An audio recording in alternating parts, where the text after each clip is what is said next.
Hello everyone, welcome to commerce net achievers. My name is Talveer Singh और सबसे पहले आप सभी का बहुत बहुत थैंक यू चैनल के साथ जुड़ने के लिए।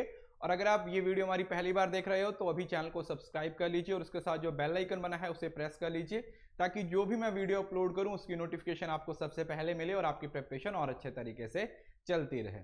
तो आज हम एक बिल्कुल नई सीरीज शुरू करने वाले हैं। जैसे मैंने आपको बोला था, आज हम रिसर्च के एक्सपेक्टेड एमसीक्यू डिस्कस करने वाले हैं। ठीक है, डिजिटल बोर्ड पे हमारी फर्स्ट क्लास है। कोशिश करूंगा आपसे जितनी भी क्लासेस आपको मिलेंगी वो सारी डिजिटल बोर्ड पे ही मिलें। सो आप सभी से रिक्वेस्ट है कि वीडियो को लाइक कर दिया करिए, वीडियो को शेयर कर दिया करो और चैनल को ज़्यादा से ज़्यादा स्टूडेंट्स के साथ शेयर करें ताकि ज़्यादा से ज़्यादा स्टूडेंट्स तक इन क्लासेस का एडवांटेज है वो हो सके। उसके साथ साथ आपको पता है मैं अनअकैडमी पे प्लस सब्सक्रिप्शन पे भी पढ़ाता हूँ। आप अनअकैडमी पे सब्सक्रिप्शन ले सकते हो। उसके लिए जो रेफरल कोड है दैट इज तलवीरस, इस रेफरल कोड को यूज करके आप अनअकैडमी पे सब्सक्रिप्शन ले सकते हो। आपको पता है कि बहुत सारे एग्जाम है वो पोस्टपोन हो रहे हैं, तो हम शायद ये एक्सपेक्ट कर रहे हैं कि एनटीए का एग्जाम भी शायद पोस्टपोन हो सकता है। ऑफिशियल नोटिफिकेशन का वेट करना पड़ेगा क्योंकि जितने भी एग्जाम अप्रैल या मिड मई में हो रहे थे वो सारे के सारे क्या कर दिए गए हैं, पोस्टपोन कर दिए गए हैं। सो हमें थोड़ा सा वेट करना पड़ेगा ऑफिशियल नोटिफिकेशन का। जैसे ऑफिशियल नोटिफिकेशन आता है तब हम आपको बता पाएंगे कि एग्जाम पोस्टपोन हुआ या नहीं। आपको फिलहाल अपनी प्रिपरेशन पे ही ध्यान देना है। उसके साथ साथ अगर आप सब्सक्रिप्शन लेते हो तो इतने सारे एडवांटेज हैं वो आप लोगों को मिलने वाले हैं। उसके साथ साथ टेलीग्राम चैनल जरूर ज्वाइन कर लीजिए। टेलीग्राम चैनल ज्वाइन करने का फायदा क्या है कि आपको जितनी भी पीडीएफ्स हैं सारी की सारी मिल जाएंगी। ठीक है, इस क्लास की पीडीएफ भी जैसे ही ये क्लास खत्म होगी मैं आपको वहां पे प्रोवाइड कर दूंगा, वहां से जाके आप डाउनलोड कर सकते हो। उसके साथ साथ अनअकैडमी पे आपको पता है प्रैक्टिस सीरीज चल रही है जहां पे आप लोगों को फ्री में टेस्ट प्रोवाइड किए जाते हैं। इसको ओपन करने के लिए भी आप तलवीरस रेफरल कोड यूज कर सकते हो। उसके साथ साथ आइकॉनिक और प्लस का कंपैरिजन यहाँ पे दिया हुआ है। जो आपको सही लगता है आप वो सब्सक्रिप्शन लेके अपनी पढ़ाई शुरू कर सकते हो। सो चलिए देखते हैं। और ये हमारी सीरीज चल रही है जिसमें आपको पता है रिवाइज इंडिया में आपको बहुत सारी क्लासेस हैं वो प्रोवाइड की जा रही हैं। तो इन सारी चीजों का फायदा लेने की कोशिश कीजिए क्योंकि ये बिल्कुल फ्री है। ठीक है, तो चलिए हम एक एक क्वेश्चन को पढ़ेंगे। आप पहले उसको पॉज कीजिएगा, फिर उसका आंसर देने की कोशिश कीजिएगा। उसके बाद फिर हम देखेंगे कि उस क्वेश्चन का आंसर आपको कितने सही तरीके से आता था। So first question is here. First question है empirico inductive paradigm in research focus on meaning giving subjective perspective to depict reality. ठीक है जी, असर्शन में क्या बोला जा रहा है, इंपीरिको इंडक्टिव के बारे में बोला जा रहा है। इंपीरिको इंडक्टिव का मतलब क्या हुआ, इंपीरिको इंडक्टिव का मतलब यहां पे क्या हुआ, इंपीरिको इंडक्टिव मतलब जहां पर इंडक्टिव अप्रोच की बात की जा रही है। ठीक है, असर्शन में वो लिखा हुआ है, रीजनिंग में लिखा हुआ है द पर्पज ऑफ रिसर्च, कि इस रिसर्च का पर्पज है वो क्या है, is not to arrive at generalisation, कि हम जनरलाइजेशन पे नहीं पहुंचना चाहते but to discover the reality as lived. दो चीजें बोली जा रही हैं। आपसे पूछा गया है कि क्या ये दोनों सही हैं, क्या दोनों गलत हैं, अगर एक सही है एक गलत है, या क्या करेक्ट एक्सप्लेनेशन है या नहीं। अगर आप ध्यान से देखते हो तो यहां पर एक जो सबसे बड़ा पर्सपेक्टिव है या जो सबसे बड़ी चीज है वो आपको समझनी चाहिए, that is it is related with inductive paradigm. ये दोनों स्टेटमेंट सही हैं और ये इसकी राइट एक्सप्लेनेशन भी है। उसका रीजन क्या है वो आप सिंपल से तरीके से समझने की कोशिश कीजिए। इंपीरिको इंडक्टिव की बात हो रही है। किसकी बात हो रही है, इंपीरिको इंडक्टिव। और आपको पता है इंडक्टिव रिसर्च का मतलब क्या हो जाता है, जहां पर आप कुछ जनरलाइज करने की कोशिश कर रहे हो, आपके पास ऑलरेडी इंफॉर्मेशन नहीं होती, you are trying to find something. तो इस वजह से this is something meaning driven as well as subjective in nature, क्योंकि हम अपने एंड से करने की कोशिश कर रहे हैं। सब्जेक्टिव अप्रोच होगी जिसमें मैंने आपको न्यूटन वाली एग्जांपल दी थी। और दूसरा क्या है, the purpose of study is not to arrive at generalisation. Generalisation मिलेगा या नहीं मिलेगा ये डिपेंड करता है। ठीक है, हो सकता है जनरलाइज हो भी जाए, हो सकता है जनरलाइज नहीं भी होती है। सो बेसिकली जो मीनिंग होता है वो जनरलाइजेशन करना नहीं होता है, सिंपल और सिंपल रियलिटी। क्यों, क्योंकि यहां पर आपकी सारी की सारी अप्रोचेस कौन सी आती हैं, क्वालिटेटिव। ये क्वालिटेटिव पैराडाइम की बात हो रही है। सो इस तरीके से जो फर्स्ट क्वेश्चन है उसका आंसर क्या हो जाएगा कि दोनों स्टेटमेंट्स भी करेक्ट हैं और आपस में रिलेटेड भी हैं। रिलेटेड क्यों है, क्योंकि अगर आप बिकॉज लगाते हो तो एक प्रॉपर सेंस है वो यहां पे बनती है। राइट, सेकंड क्वेश्चन है विच of the following research is intervention based cyclical in nature. अगर आप यूजीसी नेट के एग्जाम की तैयारी कर रहे हो तो डेफिनेटली 99% स्टूडेंट्स को, ठीक है 99, वैसे तो मैं 100% ही बोलूंगा बट फिर भी कोई बात नहीं, 1% कई बार चंपक भी होते हैं, तो 100% को इसका आंसर आना चाहिए। और ये एक ऐसा क्वेश्चन है ना जो आपको हर क्लास में, हर शिफ्ट में देखने को मिलता है। सो ऑप्शंस हैं केस स्टडी मेथड, सर्वे, एक्सपेरिमेंटल या फिर एक्शन रिसर्च। आई होप कि आपको ज्यादातर बच्चों को ये आता होगा। इसका जो आंसर है वो क्या है, एक्शन रिसर्च है। क्या है इसका answer, action research. Action research कौन सी रिसर्च होती है, एक्शन रिसर्च का मतलब वो रिसर्च जो इंटरवेंशन बेस्ड होती है, जिसमें आप नई चीजों को फाइंड आउट करने की कोशिश करते हो, मतलब इमीडिएट सोल्यूशन देने की कोशिश करते हो। इसके कुछ फीचर्स होते हैं, जैसे इसमें आप प्लान, एक्ट, ऑब्जर्व और रिफ्लेक्ट, ये आपका पूरे का पूरा सिस्टम है वो इसमें यूज होता है। इसके साथ साथ आप इसको बोल सकते हो कि जो इमीडिएट प्रॉब्लम आती है, कोई भी इमीडिएट प्रॉब्लम आती है, उसका सॉल्यूशन के लिए हम एक्शन रिसर्च का इस्तेमाल करते हैं। सो इस तरीके से जो सही आंसर हो जाएगा that will B action research. मुझे नहीं लगता कि आप में से किसी स्टूडेंट को इस क्वेश्चन में कोई दिक्कत होने वाली। Next question, using an appropriate parametric test in research project, the researcher finds evidence to reject the null hypothesis। कहने का मतलब क्या हुआ कि जो null hypothesis है उसको क्या कर दिया गया है, उसको रिजेक्ट कर दिया गया है। Reject the null hypothesis। null hypothesis को रिजेक्ट करने का एविडेंस मिल गया है।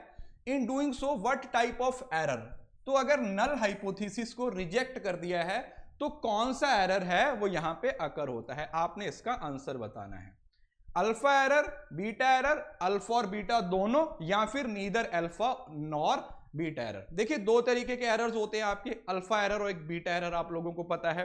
अल्फा एरर जो आपका एरर 1 में आता है और बीटा एरर जो आपका एरर 2 में आता है। सो यहां पर जो आंसर हो जाएगा दैट विल बी, यहां से आपको नजर आएगा नल हाइपोथेसिस राइट था बट रिजेक्ट कर दिया। मैंने आपको क्या बताया था, आर आर राइट था, रिजेक्ट कर दिया, तो इस केस में आपका कौन सा एरर आता है, दिस इज अल्फा एरर। जो आपका सही आंसर हो जाएगा that will be alpha error. Alpha error वो एरर होता है अगर नल हाइपोथेसिस आपका राइट था, उसको क्या कर दिया गया है, उसको रिजेक्ट कर दिया गया है, that is your alpha error. अब यहां पे एक और चीज समझ लेते हैं कि बीटा एरर कौन सा होता है। इसको बोलते हैं, this is known as power of test. क्या बोला जाता है, पावर ऑफ टेस्ट। ठीक है, मैंने आपको निमोनिक भी बताया था कि आपके बेटे को पावर की जरूरत है, तो जहां पर पावर ऑफ टेस्ट की बात हो रही है that is beta error, right. I hope कि ये क्वेश्चन समझ आ गया होगा। नेक्स्ट, अब मैच द फॉलोइंग है, ठीक है, आई होप कि नजर आ रहे होंगे। यहां पर कुछ सैंपलिंग टेक्निक्स बता रखी है, सिंपल, रैंडम, सिस्टमैटिक, डायमेंशनल और स्नोबॉल सैंपलिंग, और दूसरी तरफ उनका डिस्क्रिप्शन दे रखा है। इस तरीके के क्वेश्चन में हमेशा हम क्या करते हैं, हम किसी एक ऑप्शन को फिक्स करने की कोशिश करते हैं। वी ट्राई कि किसी तरीके से हमारी एक ऑप्शन है वो फिक्स हो जाए। अगर वो ऑप्शन हमारी फिक्स हो जाती है तो बाकी की जो ऑप्शन है उनको फिक्स करने में हमें कोई ज्यादा दिक्कत नहीं आती है, ठीक है। अगर आप यहां पे ध्यान से देखते हो ना, अगर आपको इतना ही पता है कि जो सिंपल रैंडम सैंपलिंग है, सिंपल रैंडम सैंपलिंग है, उसका मतलब क्या हो जाता है, each item is given equal independent chance of being picked up. क्योंकि रैंडमली सिलेक्ट करते हो ना आपको, जैसे मैंने शादी में एग्जांपल दी थी, अगर किसी का 2000 का नोट गिर जाता है तो वो कोई भी उठा सकता है, ठीक है, तो वो क्या हो जाता है, वो सिंपल रैंडम सैंपलिंग हो जाता है। सो अगर आप ए को 2 के साथ मैच कर दोगे, ऑप्शन में देखोगे ना, तो ए को 2 के साथ मैच करने वाली सिर्फ एक ही ऑप्शन है, दैट इज ऑप्शन नंबर 2। तो ए को 2 के साथ मैच करोगे और आपको ऑप्शंस चेक करने की जरूरत भी नहीं पड़ेगी, आपका यहीं से डायरेक्ट आंसर आ जाएगा। सो ये तरीका होता है इस तरीके के क्वेश्चन को डील करने का। आप अच्छे तरीके से समझ पाते हो कि इस तरीके के क्वेश्चन में अगर एक ऑप्शन भी आपकी सही है तो भी आपका आंसर है वो सही हो जाता है। नेक्स्ट क्वेश्चन देखते हैं। Okay, a college university teacher plan to test his substantive research paradigm. अब सबसे पहले तो ये समझ लीजिए कि जो सब्सटेंटिव रिसर्च पैराडाइम होता है वो कौन सा होता है, जो आपका रिसर्च पैराडाइम होता है। रिसर्च पैराडाइम का मतलब क्या हुआ कि जहां पे आप जिसको आप एक्चुअली में टेस्ट करना चाहते हो, जो कि ऑपोजिट होता है किसके, नल हाइपोथेसिस के। अब उसको मेजर प्रोजेक्ट की बात हो रही है, अब उसमें कौन कौन सी चीजें आती हैं। देखिए इस क्वेश्चन में थोड़ा सा ग्लिच है या थोड़ी सी प्रॉब्लम है, बट ट्राई करेंगे कि हम इसका सही आंसर फाइंड आउट करने की कोशिश करें। Substantive research hypothesis has to clearly specify the relationship among variables. ठीक है, देखो हाइपोथेसिस है तो वेरिएबल्स के बिना तो बात बनेगी नहीं। Research hypothesis may be directed at finding out differential effect of relationship. Null hypothesis should be formulated beforehand. ये ऑप्शन आपकी किसी भी तरीके से सही नहीं हो सकती, क्योंकि जरूरी नहीं है कि नल हाइपोथेसिस है उसको फॉर्मुलेटेड करोगे आप beforehand. There is direct support available for testing the substantive research hypothesis.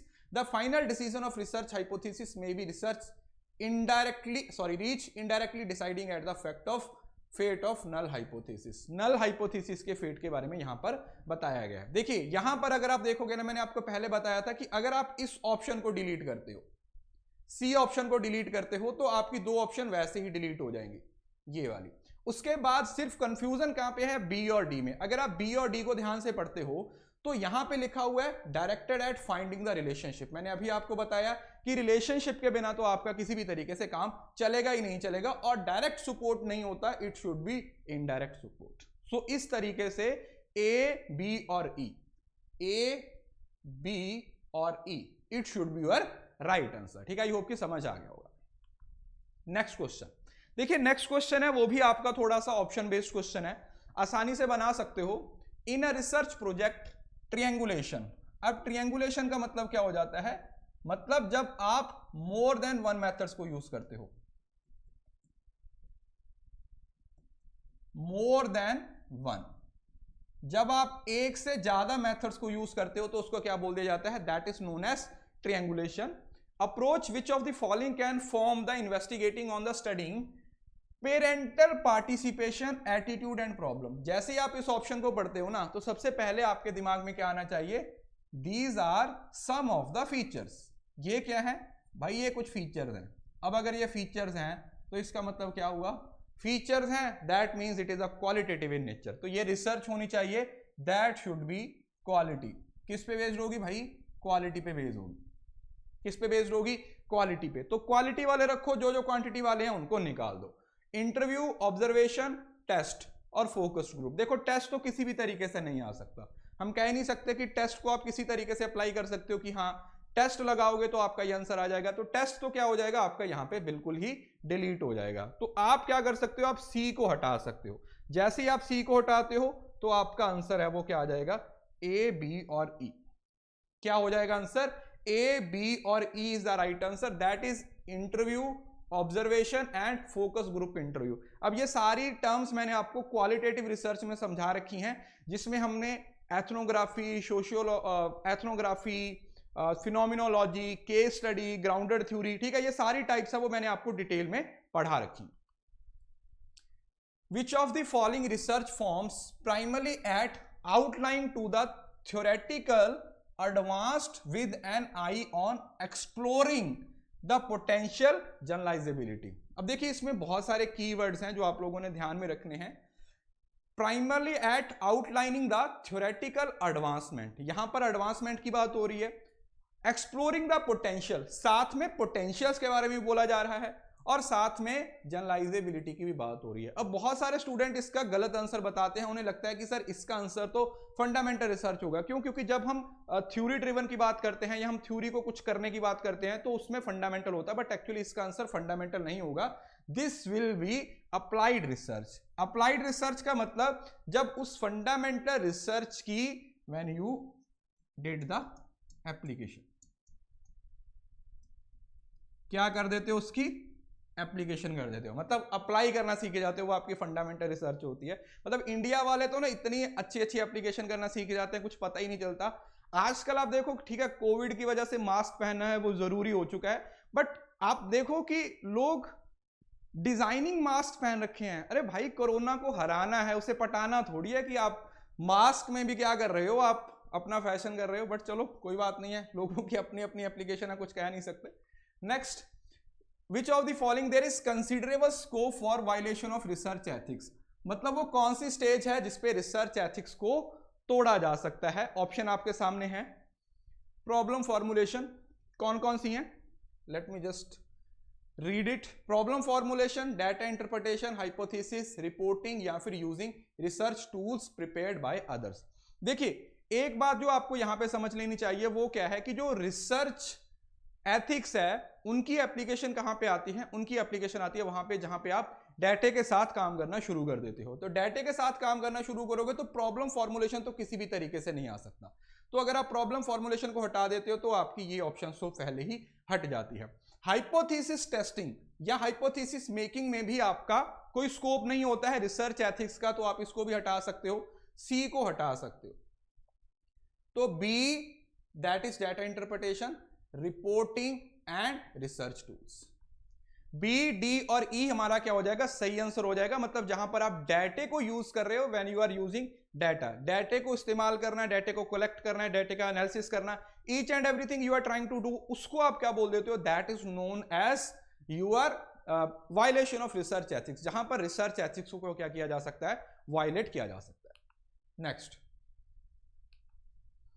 Which of the following research method independent variable. अब देखो ये तो भाई स्टैंडर्ड क्वेश्चन है, इस क्वेश्चन को वो पूछेंगे ही पूछेंगे।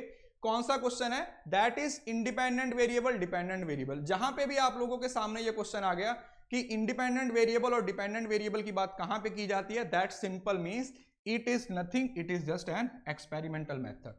एक्सपेरिमेंटल मेथड का मतलब क्या हुआ कि आपके पास एक कॉज है और दूसरा उसका इफेक्ट है, ठीक है। आप कॉज को चेंज करते हो तो इफेक्ट पे इफेक्ट देखा जाता है कि कौन सा इफेक्ट है वहां पे पड़ रहा है। So that's as simple as it is, ठीक है। इसमें कुछ नहीं था क्वेश्चन में, बहुत बार पूछा जा चुका है ये क्वेश्चन।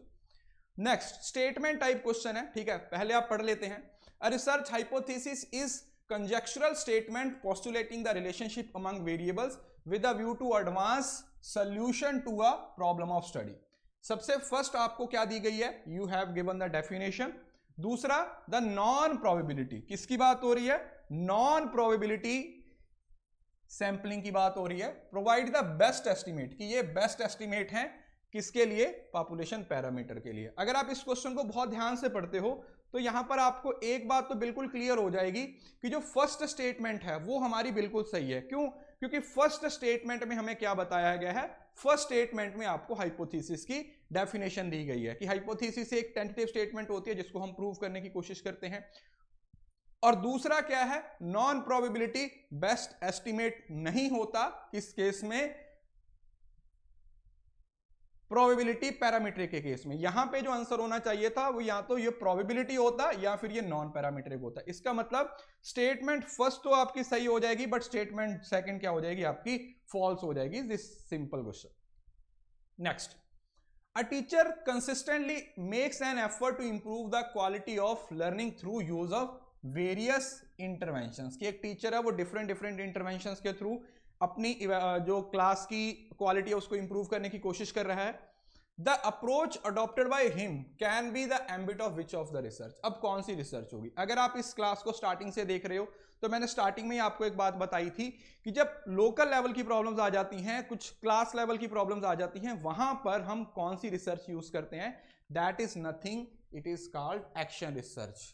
एक्शन रिसर्च इसका क्या हो जाएगा, सही आंसर हो जाएगा, क्योंकि एक्शन रिसर्च ही आपकी कौन सी होती है, इंटरवेंशन टेस्ट होती है। एक्शन रिसर्च ही आपकी साइक्लिकल इन नेचर होती है। एक्शन रिसर्च में ही आप प्लान, एक्ट, ऑब्जर्व और रिफ्लेक्ट, इन सारी चीजों को क्या करते हो, यूज करते हो। So simple question.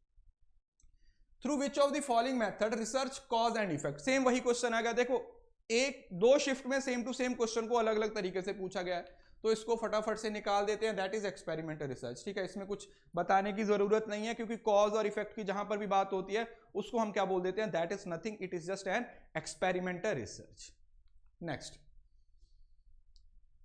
in order to ensure authenticity a research has to indicated original source from the which data is pulled.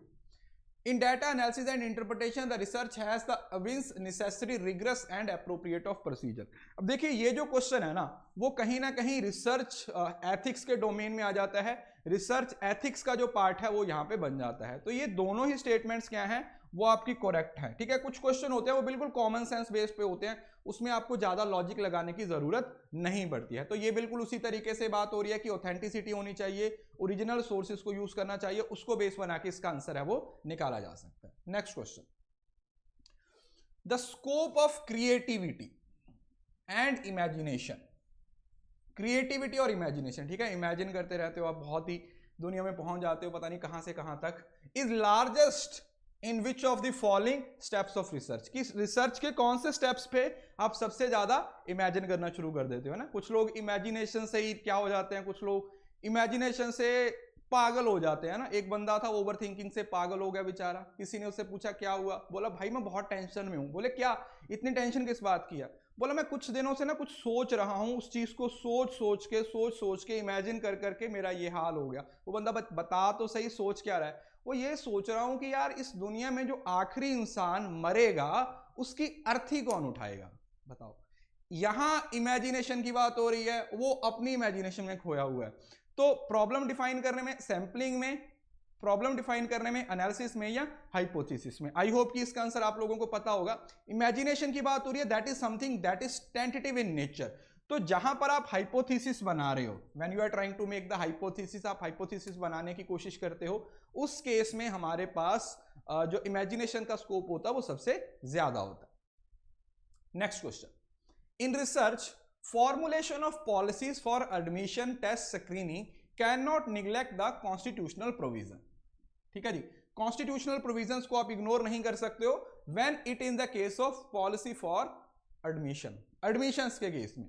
दूसरा, while awarding research degrees, but ये बोला है कि जब आप रिसर्च डिग्रीज अवॉर्ड करते हो, the minorities quota have to be protected in interest of equity, कि बोला गया कि भाई माइनॉरिटी का जो कोटा उसको प्रोटेक्ट करना चाहिए। मतलब समझ रहे हो ना, समझ गए हो तो अच्छी बात है। सो फर्स्ट स्टेटमेंट तो आपकी बिल्कुल सही हो जाएगी क्योंकि फर्स्ट स्टेटमेंट में कुछ भी गलत नहीं है, बट सेकंड में यही लिखा हुआ है कि हम कोटे के बेस पे डिग्रीज अवार्ड कर रहे हैं। मतलब आप कॉलेज में पढ़ो या नहीं पढ़ो, बट अगर आप एक पर्टिकुलर कैटेगरी से बिलोंग करते हो, आप एक कोटा वाली कैटेगरी से बिलोंग करते हो, तो आपको डिग्री मिलेगी। मतलब फिर तो मौज ही हो जाएगी भाई, कुछ करने की जरूरत ही नहीं है। तो आप डिग्री अवार्ड करने पे नहीं होता, ठीक है। डिग्री अवार्ड करने पे आप कोटा को कंसीडर नहीं करते हो। आने वाले टाइम में तो शादियों के लिए भी मुझे लगता है कोटा ही होगा, ठीक है, कि हाँ भाई जनरल के हिस्से में तो पता नहीं एक भी आएगी या नहीं आएगी। तो इस तरीके से जो फर्स्ट स्टेटमेंट है वो तो आपकी बिल्कुल क्या हो जाएगी, सही हो जाएगी, बट सेकंड स्टेटमेंट है क्योंकि डिग्रीज की बात हो रही है तो इसको हम कंसीडर नहीं करेंगे। Next question, characteristics of good sample, की एक जो गुड सैंपल है, ठीक है, हम बात करने वाले हैं एक गुड सैंपल की। We are talking about good sample. Good sample के कौन कौन से फीचर्स हो सकते हैं? Readily accessible, representative of population. देखो बहुत सिंपल तरीके से आप सोच सकते हो कि सर पॉपुलेशन को अगर वो रिप्रेजेंट नहीं करेगा तो काहे का सैंपल है भाई, समझ रहे हो। Serving the personal consideration of researcher, मतलब पर्सनल क्या भाई, शादी थोड़ी करनी है सैंपल के साथ तुमने, तो पर्सनल कंसिडरेशन का कोई सीन नहीं है कि रिसर्चर की पर्सनल कंसिडरेशन वहां पे आएगी। प्रिसाइज एंड एक्यूरेट, ठीक है, बिल्कुल एक्यूरेट होना चाहिए। फ्रीडम फ्रॉम बायस, बायसनेस नहीं होनी चाहिए। तो कहीं ना कहीं आप बी को डिलीट, सी को डिलीट कर सकते हो। अगर आप सी को डिलीट कर देते हो, जो उसकी पर्सनल जजमेंट थी, मैंने आपको बताया था कि ये पर्सनल कंसिडरेशन को किसी तरीके से कंसीडर नहीं करेंगे। मतलब सैंपल खुद थोड़ी ना सैंपल आओ, सैंपल उसने सिलेक्ट किया होगा, हो सकता है उसके मम्मी पापा उसे सैंपल बोलते हो, बट जब वो सैंपल को सिलेक्ट करेगा that should be representative in nature, ठीक है। वो आपके जो पॉपुलेशन है उसको क्या करेगा, रिप्रेजेंट करेगा। अगर पॉपुलेशन को रिप्रेजेंट करेगा तभी उसको आप सही बोल सकते हो। Okay, statistical analysis, T is significant, जहां पर आपने बोल दिया जो टी टेस्ट है, ठीक है, जो स्मॉल सैंपल टेस्ट बोलते हैं, जिसको आप स्टूडेंट टी टेस्ट भी बोल देते हो, that is warranted on the basis of hypothesis. कौन कौन सी पॉसिबिलिटी है वहां पे कंसीडर की जा सकती हैं? Null hypothesis should be rejected, जो नल हाइपोथेसिस है कि बोले कि वो रिजेक्ट होना चाहिए। एंड रिसर्च हाइपोथेसिस, देखो ये रिसर्च हाइपोथेसिस है ना, यही था आपका कौन सा, सब्सटेंटिव। जो सब्सटेंटिव हाइपोथेसिस था उसी हाइपोथेसिस की बात हो रही है कि ये एक्सेप्टेड होना चाहिए। Should be accepted, should be rejected. अब देखो ये दोनों दोनों क्या हो रहे हैं, research hypothesis should be rejected accepted. अब ये देखो, ये वाली दो ऑप्शंस को पढ़ो और ये वाली दो ऑप्शन, या तो ये सही होगा या ये सही होगा। और आपको मैंने बताया है कि जो हमारा नल हाइपोथेसिस होता है उसको हम रिजेक्ट करना चाहते हैं, और जो हमारा अल्टरनेट हाइपोथेसिस होता है उसको एक्सेप्ट करना चाहते हैं। तो ये दो ऑप्शंस तो आपकी बिल्कुल ही डिलीट हो जाएंगी। तो ऑप्शन जो आपकी फर्स्ट और सेकंड है, फर्स्ट और सेकंड ही क्या हो जाएगा, हमारा सही आंसर हो जाएगा। Next question, reliability is necessary. बोल रहा है कि जो रिलायबिलिटी है, जिसको आप कंसिस्टेंसी बोल देते हो, is necessary but insufficient condition for validity. बिल्कुल सही, कोई प्रॉब्लम नहीं है। In respect to evaluation tools, validity is not an all or none concept but it exist as a continuum.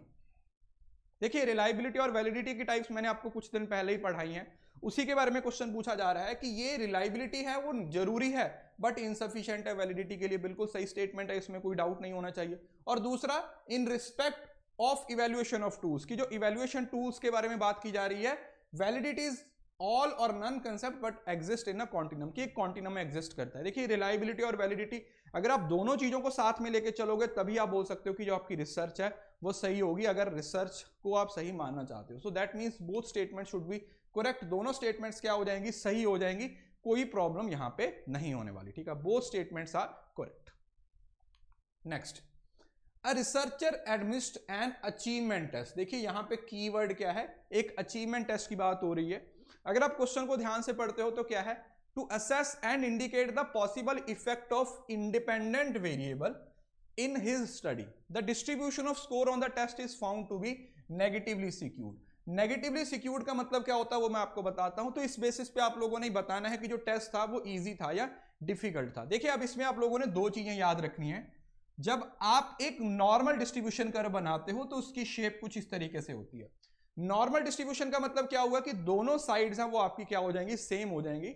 अगर आप पॉजिटिवली सिक्यूर्ड बनाते हो तो वो राइट साइड की तरफ झुक जाती है, मतलब this is positively skewed, right side की तरफ। और अगर आप नेगेटिवली सिक्यूर्ड बनाते हो तो वो लेफ्ट की तरफ झुक जाती है। नेगेटिवली सिक्यूर्ड का मतलब क्या होता है कि जो एवरेज स्कोर थे बच्चों ने उससे ज्यादा नंबर लिए। मतलब आप लोगों ने सिंपल सी बात याद रखनी है, अगर यहां पे वो नेगेटिवली सिक्यूर्ड है तो लेफ्ट साइड पे झुके हुए हैं, इसका मतलब बच्चों के नंबर ज्यादा आए हैं एज कंपेयर टू स्कोर। और अगर राइट साइड है तो इसका मतलब मीन वैल्यू बढ़ जाएगी, बच्चों का स्कोर है वो कम हो गया। तो नेगेटिव में हमेशा टेस्ट होता है इजी, चाहे इसका शॉर्टकट याद रख लो। अगर नेगेटिव है तो इसका मतलब टेस्ट इजी होगा, और अगर पॉजिटिव सिक्यूर्ड है तो इसका मतलब टेस्ट क्या होगा, डिफिकल्ट होगा। ये कंसेप्ट मैं आपको जल्दी ही पढ़ाऊंगा क्योंकि ये पेपर 1 और कॉमर्स दोनों में पूछा जाता है। तो इसका मतलब क्या हुआ, क्योंकि नेगेटिवली सिक्यूर्ड की बात की जा रही थी, किसके बारे में बोल रहे थे, नेगेटिवली सिक्यूर्ड है, तो इसका मतलब the test is very easy, जो टेस्ट है वो काफी ज्यादा आसान था। नेक्स्ट क्वेश्चन, आईसीटी सपोर्ट की बात की जा रही है कि आईसीटी सपोर्ट की जरूरत हमें कहां पे सबसे ज्यादा जरूरत महसूस होती है। जब हम आईसीटी के बारे में बात करते हैं, problem formulation, hypothesis making, data collection, data analysis और इंटरप्रिटेशन। देखिए बहुत सारी चीजें हैं इसमें। अब ये तो छोड़ दीजिए, आप पहली दोनों ऑप्शंस को तो आप किसी भी तरीके से कंसीडर नहीं करोगे, मतलब ये तो आप लोगों की यहां से डिलीट होगी। ए बी भी हो गया और बी और डी भी दोनों ही क्या हो जाएंगी, यहां से कैंसिल हो जाएंगी। अब प्रॉब्लम है डाटा कलेक्शन, एनालिसिस और इंटरप्रिटेशन। देखिए इंटरप्रिटेशन में उतना स्कोप नहीं होता जितना एनालिसिस में होता है, क्योंकि एनालिसिस पहले किया जाता है, इंटरप्रिटेशन उसके बाद की स्टेज होती है। तो यहां पर इंटरप्रिटेशन को कंसीडर नहीं किया गया है, एनालिसिस और कलेक्शन के लिए हम इसको यूज करते हैं, राइट। नेक्स्ट, कोडल फॉर्मेलिटीज का क्वेश्चन है, रिसर्च एथिक्स का ही क्वेश्चन है, काफी अच्छा क्वेश्चन है। A researcher has to observe codal formalities at all stages without scope and leave an offending moral and ethical norms, because in respect of data collection, data analysis and interpretation, however a considerable scope being of ethical vulnerable। अब ये मैंने जो reason लिखा हुआ है ना, ये आपको अभी बताया था कि रिसर्च एथिक्स सबसे ज्यादा वनलेबल कहां पे होते हैं, रिसर्च एथिक्स के साथ सबसे ज्यादा छेड़छाड़ कहां पे की जा सकती है। तो इस वजह से ये दोनों स्टेटमेंट सही हो जाएंगे, क्योंकि विदाउट द स्कोप, मतलब आप ये सोचते नहीं हो कि भाई क्या होगा, जो हो रहा है that is well and good. अगर आप बायस नहीं हो, अगर आप सारी चीजों को सही से कर रहे हो तो फिर कोई फर्क नहीं पड़ रहा है। और दूसरा भी यहीं पे बताया हुआ है, क्योंकि आप यहां पे उसको ज्यादा कंसीडर करते हो डाटा एनालिसिस के टाइम पे, इंटरप्रिटेशन के टाइम पे, क्योंकि वहीं सबसे ज्यादा डाटा के साथ क्या की जा सकती है, छेड़छाड़ की जा सकती है। Okay, qualitative research paradigm, one of the most important topic जो सबसे ज्यादा पूछा जा रहा है आज का। क्वालिटेटिव क्वांटिटेटिव रिसर्च, ये आना ही आना है, ठीक है। इसको अपनी कॉपी पे नोट कर लो, दिमाग में बिठा लो, ये क्वेश्चन आपको आना ही आना है। It research is concern with understanding the social phenomena, क्योंकि क्वालिटी की बात हो रही है तो क्वालिटेटिव में सोशल फिनोमिना की बात होती है, that's good. Relationship among variable, देखो ये तो अमंग वेरिएबल्स के बारे में बात की जा रही है। एक्चुअल सेटिंग, इसके कुछ कीवर्ड्स हैं, ठीक है, कि क्या होती है एक्चुअल सेटिंग में होती है, मतलब रियल सेटिंग में होती है, आप एक्चुअली में उसको क्या कर रहे हो, यूज कर रहे हो। It concern with the process rather than simply outcome, इसमें हम आउटकम पे, मतलब फाइनल आउटकम हमारे लिए कोई, इससे हमें कोई फर्क नहीं पड़ता कि भाई फाइनल आउटकम क्या आ रहा है, हमारे लिए इंपॉर्टेंट क्या है, इस प्रोसेस को फॉलो करना, दैट्स गुड, सही है। It attempts to establish universal context free generalisation, या कॉन्टेक्स्ट फ्री जनरलाइजेशन की बात की जा रही है। अगर आप इसको देखते हो ना तो बहुत ध्यान से देखो, मैंने आपको बोला था कि सोशल अंडरस्टैंडिंग है, ये तो आएगा ही आएगा। रिलेशनशिप की बात हो रही है तो नहीं आएगा, क्योंकि क्वांटिटेटिव की बात हो रही है। दूसरा एक्चुअल सेटिंग, ये भी मैंने आपको अभी बताया था। उसके साथ साथ यूनिवर्सल नहीं होती, दिस इज नॉट यूनिवर्सल, क्योंकि क्वांटिटेटिव रिसर्च है ना, सॉरी क्वालिटेटिव रिसर्च है। आप न्यूटन वाली एग्जांपल इसमें कंसीडर कर सकते हो, जो न्यूटन ने इस चीज को समझने की कोशिश की। तो इस हिसाब से जो आपकी ये वाली ऑप्शन है concern with steps, sorry process है, वो सही हो जाएगा। बट अगर आप आउटकम की बात करोगे तो वो बिल्कुल ही गलत हो जाएगा। So this is right answer, ठीक है, इसमें कुछ बताने के लिए है नहीं। Okay, which of the following method of acquiring knowledge save time and efforts on the part of researcher, मतलब रिसर्चर को डाटा कलेक्ट करने में सबसे कम टाइम यूज होगा, मतलब सबसे कम टाइम लगेगा, वो कौन सा मेथड है? Method of experience, inductive, deductive, या फिर method of consulting and authority. देखो अब ये वो 4 मेथड्स हैं जिसके बारे में हमने समझा था। वी हैव 4 डिफरेंट मेथड्स जिनको हमने समझने की कोशिश की थी अलग अलग तरीके से। तो यहां पर जो बात होती है ना, वो जो इसका सही आंसर हो जाएगा वो कंसल्टिंग विद एन अथॉरिटी हो जाएगा। और बहुत सारे स्टूडेंट पूछते हैं कि सर कंसल्टिंग विद अथॉरिटी कैसे हो जाएगा? देखो बहुत सिंपल से तरीके से समझने की कोशिश करो।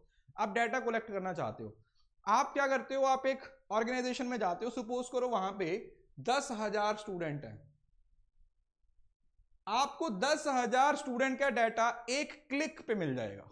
तो अथॉरिटी को कंसल्ट करना मतलब जिनके पास ऑलरेडी सारी इंफॉर्मेशन है, जिनके पास ऑलरेडी सारा डाटा है, उसको यूज करने को क्या बोल दिया जाता है? दैट इज सिंपल, ठीक है। तो ये इसका सिंपल आंसर हो जाएगा कंसल्टिंग अथॉरिटी। अब ये टॉपिक भी मैंने आपको अपने यूट्यूब चैनल पे ही पढ़ाया है, अगर आपने नहीं देखा तो वहां से जाके आप देख सकते हो। Next question, non probability sampling method. क्या देखना है हमें बताना है कि कौन कौन से हैं इसमें से नॉन प्रोबेबिलिटी मेथड है। सिस्टेमैटिक, कोटा, स्ट्रैटिफाइड, पर्पसिव और स्नोबॉल।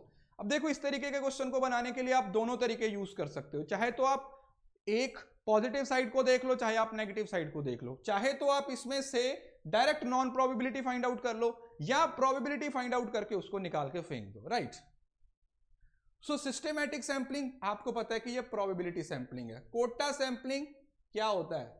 स्ट्रैटिफाइड प्रोबेबिलिटी है। पर्पसिव और स्नोबॉल, तो इसका मतलब डी और ई तो आना जरूरी है, और उसके साथ साथ कोटा नॉन प्रोबेबिलिटी, ठीक है। कोटा की आजकल बहुत सारी बातें हो रही हैं, बट चलिए कोई बात नहीं।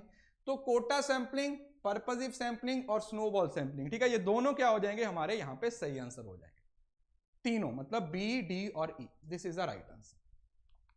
Next, for optimising learning outcome with the following factor has been identified as most effective in terms of research evidence in the global context।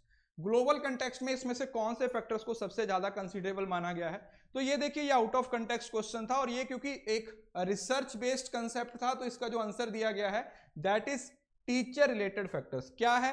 Teacher related factors की बात की गई है। टीचर से जो फैक्टर्स रिलेट करते हैं उसको हमने क्या किया गया यहां पर नंबर 1 पे माना है। नेक्स्ट, पीएचडी कोर्स की बात आ रही है, ठीक है। अब वही पीएचडी जिसके लिए आप भाग रहे हो, ठीक है, जिसके लिए आप जेआरएफ करना चाहते हो, है ना। बात की जा रही है कि एक रिसर्च प्रॉब्लम है, पीएचडी लेवल पे बनाना चाहते हो रिसर्च कोर्स के लिए। In the initial stage which of the following stages are crucial. Initial stage की बात हो रही है, ठीक है, मतलब इसमें यही कीवर्ड था इनिशियल स्टेज, ठीक है, किसकी बात हो रही है, हम इनिशियल स्टेज के बारे में बताने की कोशिश कर रहे हैं। Hypothesis making, locating a problem area from the field through survey of literature review, defining the population, selecting a called problem और डिलिमिनेटिंग द प्रॉब्लम। अब इसमें ना बहुत सारे स्टूडेंट का आंसर गलत हो जाता है, पहले मैं आपको इसका आंसर बता देता हूं, उसके बाद आपको इसका सोल्यूशन बताता हूं। जो सी, डी और ई है, क्योंकि ये इनिशियल स्टेज है, अब बहुत सारे बच्चे ना सी और बी में कंफ्यूज हो जाएंगे। वो कंफ्यूज क्यों होते हैं उसका रीजन मैं आपको बताता हूं।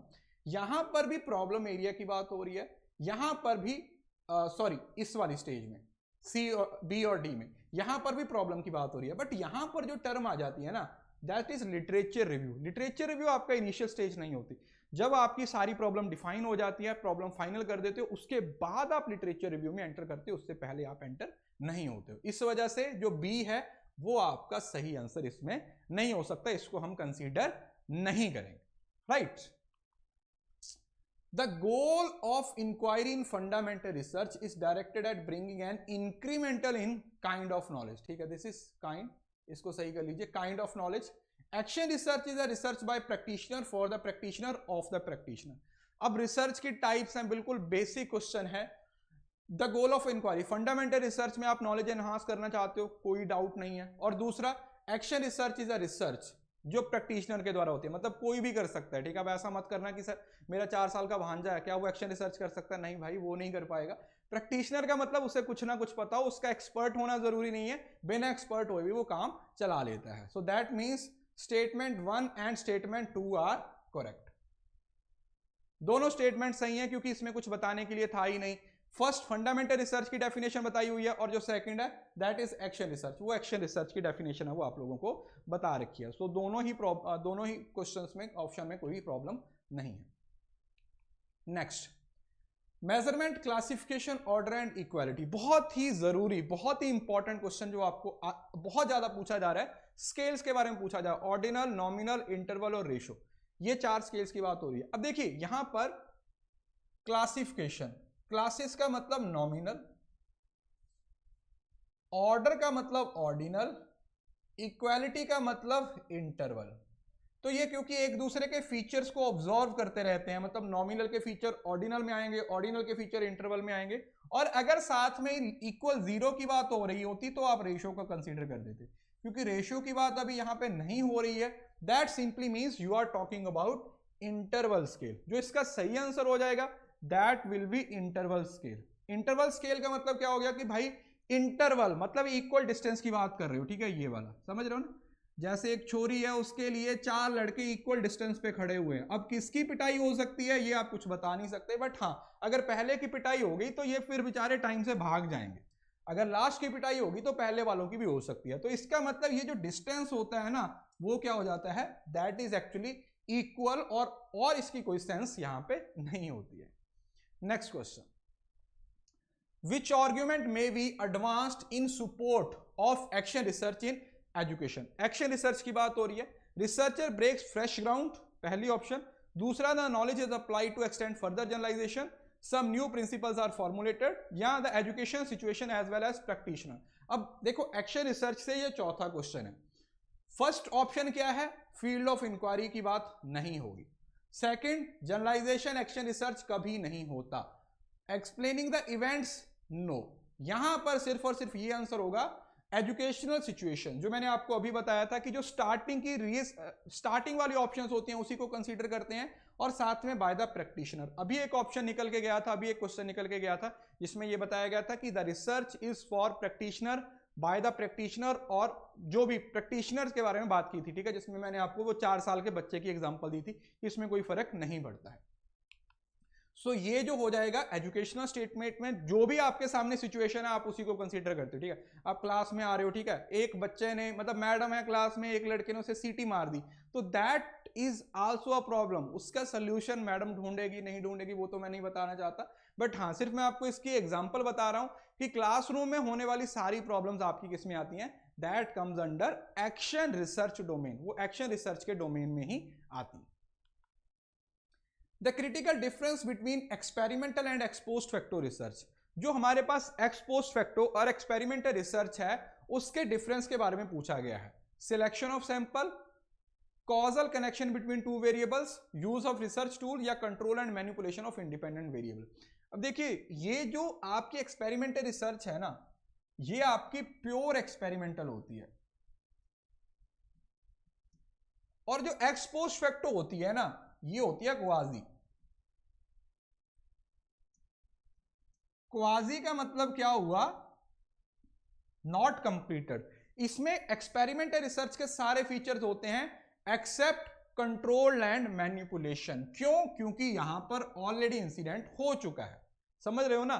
जैसे ऑलरेडी कोई एक्सीडेंट हो चुका है, अगर एक एक्सीडेंट ऑलरेडी हो चुका है, अगर एक एक्सीडेंट ऑलरेडी हो चुका है तो उसको आप दोबारा लाइव टेलीकास्ट नहीं चला सकते। आईपीएल थोड़ी है कि रिकॉर्डिंग देख सकते हो कि भाई एक्सीडेंट कैसे हुआ था, वो तो हो चुका है ना, उसमें तो कुछ रहा ही नहीं है। हाँ, बस आप उसको पढ़ सकते हो, आप उसके बारे में देख सकते हो कि वो एक्सपेरिमेंट जो एक्सीडेंट हुआ वो क्यों हुआ, उसके कौन से रीजन थे और कौन सी मतलब क्या कॉज था, उसका क्या इफेक्ट हुआ, ठीक है, किसकी टांगे टूटी, किसका सर फूटा, वो सारी चीजें आप सिर्फ स्टडी कर सकते हो, बट आप कुछ मैनिपुलेशन नहीं कर सकते हो। ठीक है, समझ रहे हो ना? आप ऐसा तो नहीं बोल सकते उस बंदे को, बेचारे को दोनों टांगे टूटी हुई हैं, फ्रैक्चर हुआ, उसे बोले कि चल बेटा दोबारा मोटरसाइकिल पे बैठ और दोबारा एक्सीडेंट बता कैसे हुआ। अरे भाई उसको भगवान के पास भेजना है क्या? कोरोना कम है जो तुम भी आ गए हो। तो इस वजह से यहां पर कंट्रोल और मैनिपुलेशन है वो इंडिपेंडेंट वेरिएबल्स का यहां पे नहीं होता। आज की क्लास का last question, which of the following research focus the enhancing the corpus of knowledge in a given field. आज की क्लास में ही ये क्वेश्चन हुआ है। आई होप कि आपको ये सभी क्वेश्चन का आंसर पता होगा। यहां पे आंसर क्या है? फंडामेंटल रिसर्च है। क्यों? क्योंकि यहां पर प्रैक्टिकल एस्पेक्ट की बात नहीं हो रही है, यहां पर सिर्फ और सिर्फ enhancement the knowledge, knowledge enhancement की बात हो रही है, और किसी चीज के बारे में हम यहां पे नहीं बता रहे हैं, सिर्फ और सिर्फ नॉलेज एनहांसमेंट को ही कंसीडर किया जा रहा है। So that was all about today's class. 31 question है वो मैंने आपको समझाने की कोशिश की है। अभी थोड़ा सा शायद इसको थोड़ा सा ऑपरेट करने में थोड़ा बहुत प्रॉब्लम हो रही है, बट बहुत ज़्यादा नहीं है। फिर भी मैंने ट्राई की है कि मैं अच्छे तरीके से आपको सारी चीज़ें क्लियर कर पाऊँ, अच्छे तरीके से आप लोगों को ये सारी वीडियोज़ हैं वो प्रोवाइड कर पाऊँ।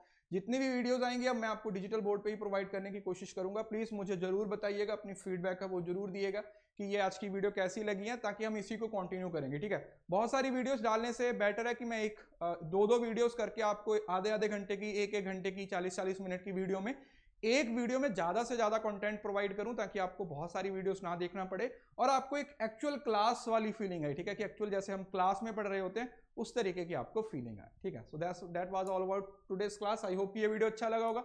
वीडियो अच्छा लगा तो लाइक जरूर कीजिए। This was my first class here, so कोशिश करूंगा ज्यादा से ज्यादा इसी तरीके से आपको बाकी की क्लासेस भी प्रोवाइड करूं। सो वीडियो अच्छा लगा तो लाइक जरूर करना, वीडियो के नीचे फीडबैक है वो जरूर लिखिए, मुझे अनअकैडमी पे फॉलो कीजिए, और हाँ, इस वीडियो को शेयर करना ना भूलें, बिकॉज शेयरिंग इज केयरिंग।